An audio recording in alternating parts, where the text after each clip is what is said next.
Studio Balado. Être un homme, saison 2. Un podcast qui donne la parole à des garçons homosexuels, des histoires intimes, à la première personne du singulier.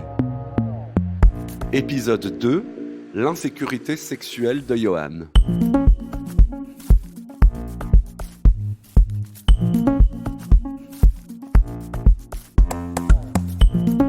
Lors de son adolescence, Johan a subi des abus sexuels qui le mettent en insécurité dans sa vie affective et au lit.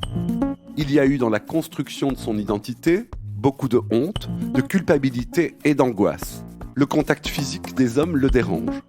Alors comment faire pour dépasser la honte et vivre son désir ? Johan a 40 ans et il se définit comme homosexuel. Johan a une lueur dans son regard, il est dégarni, barbu et il a les avant-bras très poilus. Être un homme, Michel-Ange Vinti.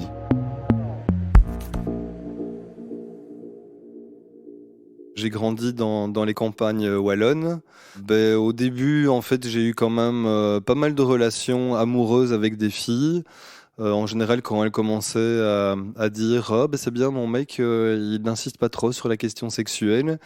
À ce moment-là, je commençais à me désinvestir et à trouver des raisons pour mettre fin à cette relation. Durant mon adolescence, j'ai eu plutôt des rapports, ce que je nommerais de touche pipi non avoués avec des potes. Et puis, donc, c'est enchaîné très vite toute une série d'événements qui, de mon point de vue, ont joué dans cette insécurité permanente que je vis aujourd'hui. Je suis parti pendant un an dans une famille d'accueil. Durant cette période-là, donc, j'ai subi des abus de la part d'un adulte, un ami de la famille d'accueil. Et quelque part, en même temps, tout ce que j'ai vécu était aussi empreint de honte quelque part, mais aussi de désir. Quand on a 15 ans, toute stimulation physique entraîne une réaction du corps. Et donc, il y avait ce côté, et en même temps, j'ai été forcé dans des rapports qui ne me convenaient pas. Et en même temps, il y avait ce désir, malgré tout, qui était là. Donc, il m'a fallu beaucoup d'années pour résoudre cette équation entre oui, j'ai été une victime de la part d'un adulte, et oui, en même temps, j'ai été un adolescent dont la sexualité s'éveillait. Après, donc très vite, donc dans la même année, s'est enchaîné donc un coming out non voulu avec mes parents. Donc dans le sens où c'était la famille d'accueil qui lisait mon courrier, et ça je ne le savais pas, qui annonçait des choses à mes parents. Enfin, quand je dis annoncer les choses, ils ont annoncé que qu'il se passait quelque chose entre un homme et moi en Flandre, et à savoir que les abus, on y avait mis fin. Enfin, j'y avais mis fin, j'avais mis ce type à distance, mais que je vivais ma première relation en tant qu'homosexuel avec quelqu'un qui se définissait comme tel. Et donc voilà, donc du jour au lendemain, j'ai perdu, comme mes parents le disent, leur confiance. Je n'avais plus droit à des sorties. La question des abus était complètement mise de côté. La famille d'accueil a prétendu que les histoires d'abus, je les avais complètement inventées, du fait que mes parents allaient me rejeter pour mon homosexualité et que c'était une manière pour moi de conserver leur affection. S'en est suivi 2-3 années pour terminer mon adolescence, qui était plutôt dans la réclusion. Donc mes parents surveillaient tout ce que je faisais, je n'avais plus droit aux sorties. Même quand je suis monté à Bruxelles pour mes études, ils m'empêchaient de rester à Bruxelles le week-end pour m'éviter de sortir dans les lieux gays. Et donc voilà, donc je pense qu'il y a toujours eu dans la construction de mon identité beaucoup de honte, beaucoup de culpabilité, beaucoup aussi d'angoisse. Est-ce que j'ai fait, est-ce que j'ai pas bien fait ? Et oui, cette insécurité, elle s'est exprimée de beaucoup de manières différentes. Au niveau physique, c'était des crises d'angoisse et même des dépressions.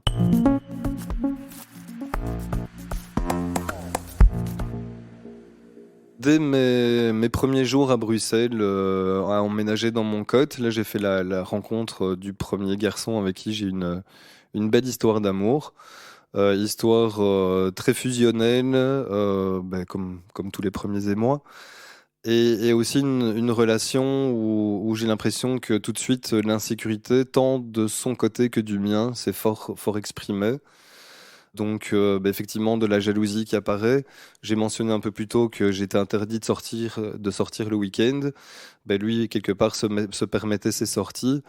Et donc, de mon côté, il y avait toujours un peu un sentiment de quelque part, quand je suis le week-end au calme, c'est là où surgissent toutes les inquiétudes et tous les scénarios d'inquiétude qui pouvaient apparaître. Donc une relation très belle, très intense, mais qui s'est très mal terminée, comme toutes les histoires d'amour. Et c'est vrai qu'à partir de là, j'ai toujours, moi, cherché des relations qui m'apportent une forme de sécurité. Donc en recherche de relations monogames, plutôt à me maintenir éloigné, on va souhaiter que mon couple soit plutôt éloigné des lieux de sortie gay parce que je me je me reconnaissais pas toujours dans les valeurs, les codes. Par exemple, tout ce qui est de l'ordre de la promiscuité physique est quelque chose de vite dérangeant pour moi. Ça, je pense que, c'est la question des abus, des abus vécus à répétition pendant 3-4 mois qui m'ont amené ce fait que mon corps très vite réagit à ce souhait de rejeter l'autre. C'est pas vraiment un rejet de qui est la personne, c'est un rejet quand la promiscuité est trop directe. Certaines personnes me qualifient me qualifient en me disant t'es un peu comme une femme en fait, dans une approche très genrée. Dans le sens où, oui, pour moi, le fait d'instaurer une intimité, de passer, on pourrait dire, par des formes de rituels, mais pour moi, partager un bon repas, partager un bon moment, d'abord dans les bras de l'un de l'autre, est un préalable à ce que le désir puisse apparaître et s'exprimer librement. Les plans cul, c'est hors de question. Les plans cul, c'est hors de question. Alors, du fait de l'isolement que je peux vivre en n'étant pas spécialement, à fréquenter les lieux gays, forcément, je suis attiré par passer par des applications pour essayer de rencontrer des personnes. J'ai rencontré de très belles personnes à travers les applications, donc ce n'est pas spécialement quelque chose à mettre de côté. Mais c'est plutôt, on va dire, à travers du dialogue, des rencontres plutôt désintéressées ou qui ne mettent pas en avant la rencontre sexuelle comme un premier plan. Mais oui, donc moi, l'approche de plan cul m'est complètement impossible.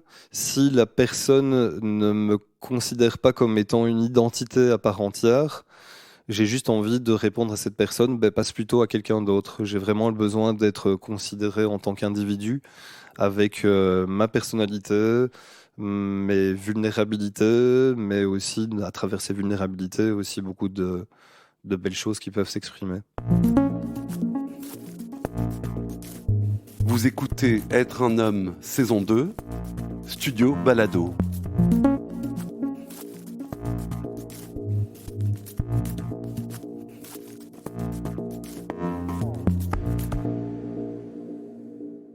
Pendant des années, ça m'a beaucoup affecté parce que ça m'a beaucoup affecté de me dire à répétition, mais pourquoi est-ce que je parviens pas à être comme les autres, à agir comme les autres, à ce que la sexualité me soit aussi accessible, qu'elle puisse être consommée sans trop se poser de questions, sans avoir la crainte, toutes des craintes qui sont aussi liées à ma génération, d'avoir baigné dans une culture de la peur au niveau du sida dans les années 90.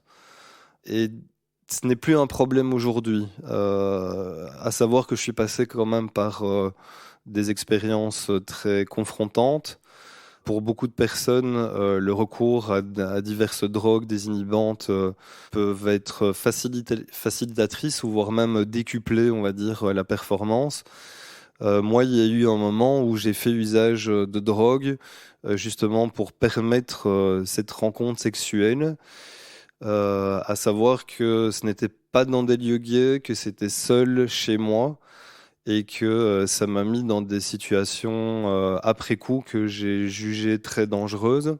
J'étais dans de telles consommations compulsives pour me désinhiber que j'ai réalisé que parfois je n'avais eu aucun souvenir de rencontre que j'avais eues. Et de là est apparu d'autres inquiétudes qui étaient, mais je me mets en insécurité.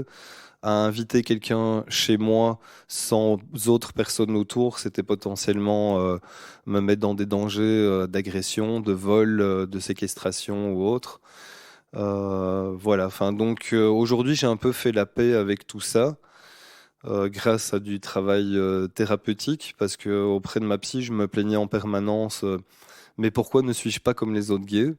Pourquoi est-ce que tout ce culte de la performance, du tableau de chasse, comme je le nomme régulièrement, pourquoi est-ce que je réponds pas au même code? Et elle m'a aidé juste à dire, enfin, à comprendre, vous êtes qui vous avez eu le parcours que vous avez eu, et forcément, ce n'est pas en faisant appel à des raccourcis de psychotropes que je vais parvenir à me respecter dans tout ça.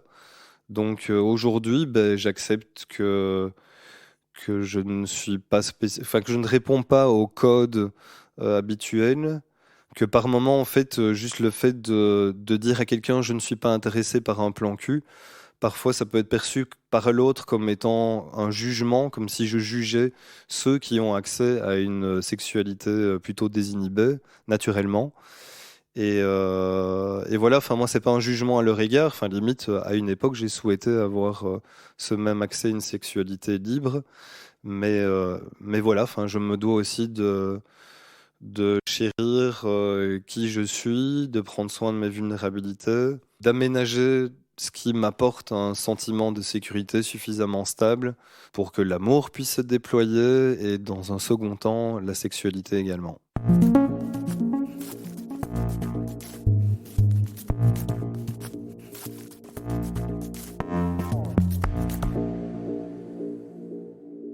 Quand on a 20 ans, enfin, on est là avec tous ses potes, on sort, on est un peu dans une sorte de marathon de la vie. Et j'ai eu donc ce côté de personnalité addictive, enfin, dans le sens à vouloir vivre tout intensément.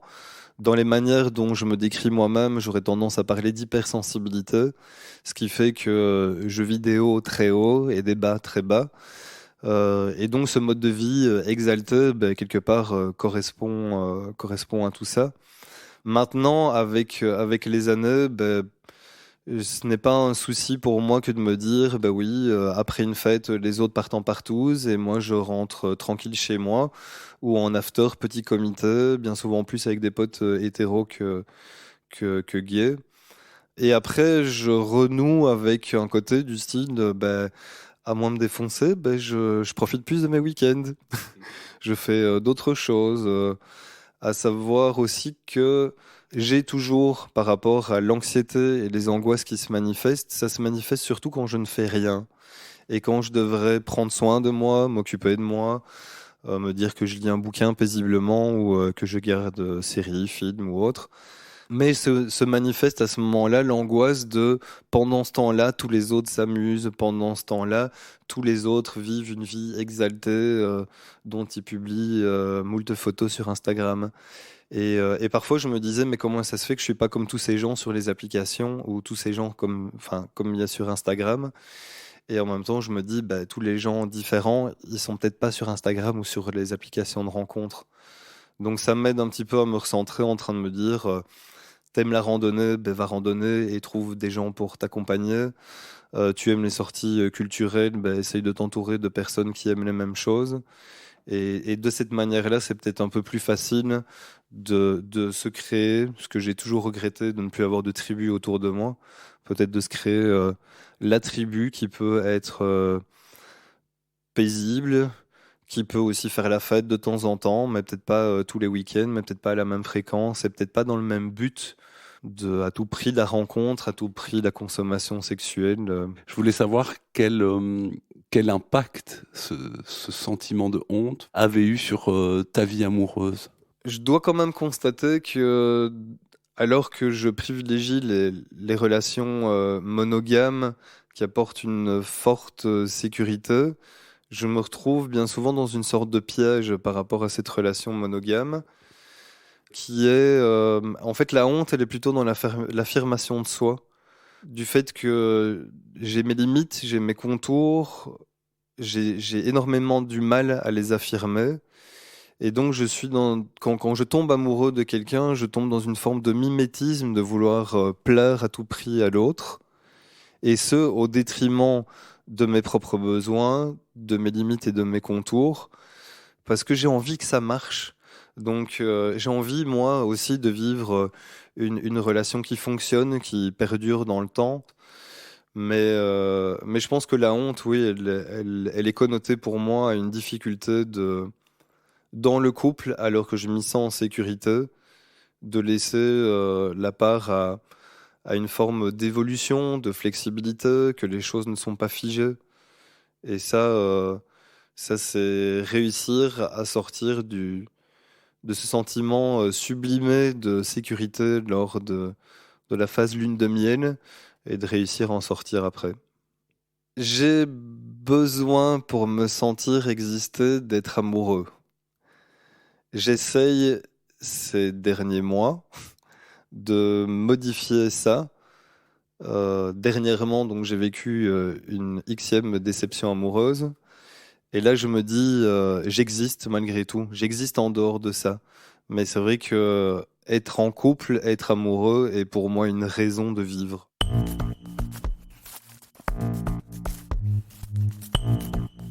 Dans cet épisode, la prise de drogue a été évoquée. Nous n'avons pas à être seuls face à notre consommation de drogue ou d'alcool. Il existe des structures qui peuvent accompagner, conseiller et aider de manière professionnelle. Execo en Belgique, AIDS en France. Ce sont des structures communautaires où les personnes qui reçoivent sont des personnes concernées qui souvent partagent ton vécu. Vous pouvez consulter le site francophone de référence chemsex.be.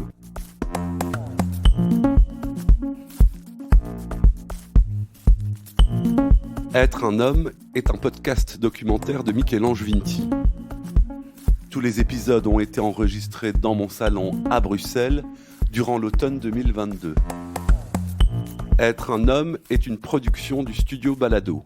La musique originale est signée David Federman, Clément Berman a réalisé le mixage et Julien Barbier a assuré la production. Merci à mes amis experts en homosexualité, Walid Aïssaoui, Temba Bébé, Philippe Moquel et Adrien Nazelli. N'oubliez pas de partager le podcast sur les réseaux sociaux et à vous abonner sur votre application pour ne rater aucun épisode. Vous pouvez soutenir le podcast Être un homme en faisant un don via le lien buymeacoffee/être un homme en un mot et m'écrire à l'adresse studio@studiobalado.com.